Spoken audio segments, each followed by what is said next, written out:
how I met Zero Base One and Stray Kids sasaeng fans while living in Korea. So, as all K-pop fans, when I arrived in Korea, I really wanted to visit some of my favorite groups' agencies. And since I stand only BTS, Twice, and Zero Base One, I wanted to visit Hype, JYP, and Wake One. So one day, I decided to go and visit Hype and Wake One. In Hype, near Hype, everything was fine. I took some pictures, and then I arrived to Wake One. By the way, it's in the middle of nowhere and it's surrounded by trash, so not worth it at all. And there were some also girls taking pictures with photo cards, which is totally normal, not worth it. Near Wake One is actually ugly, but actually I wanted to see how peanuts near the building, and I took some pictures of them.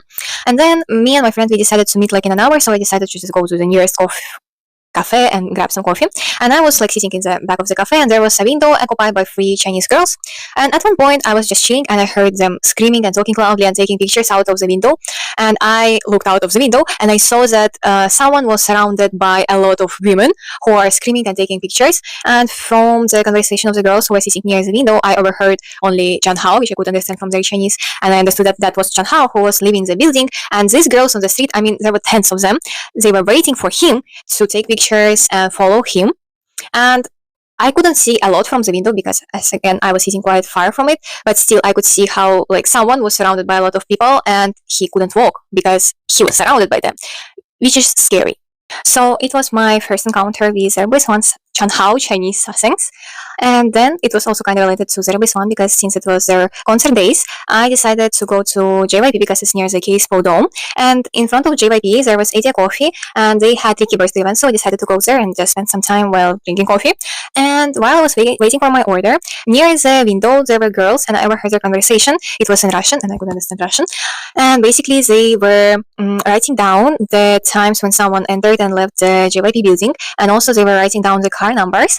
I was waiting for my order only for a couple of minutes, so I couldn't hear much, but I heard Hyunjin and Felix in their conversation, so I assume they're stalking Stray Kids members, their managers, bodyguards, or whoever, which is also scary, you know. And then I just went back to the cafe to chill. But, you know, I encountered sasaeng fans in the wild while in Korea because, you know, in Asia they're more normalized, so to say, which should not be normal. But anyways, while living in Europe, you don't really see them in the wild as often. And these two situations, they happened like in a span of 2 weeks probably. And it's really eye-opening how normalized is that people just can go and sit in the nearest cafe near the agency and basically do whatever they want. They can spend, I don't know, days there. Or how in near the Wake One, people were just really near the building waiting for someone to leave the building. It's actually scary. So it was really an eye-opening experience that I do not recommend to anyone. And hopefully all sasaengs won't exist because it's actually scary. And if it was very scary for me, who was just somewhere near them, I don't know how scary it is for idols who have to live like that.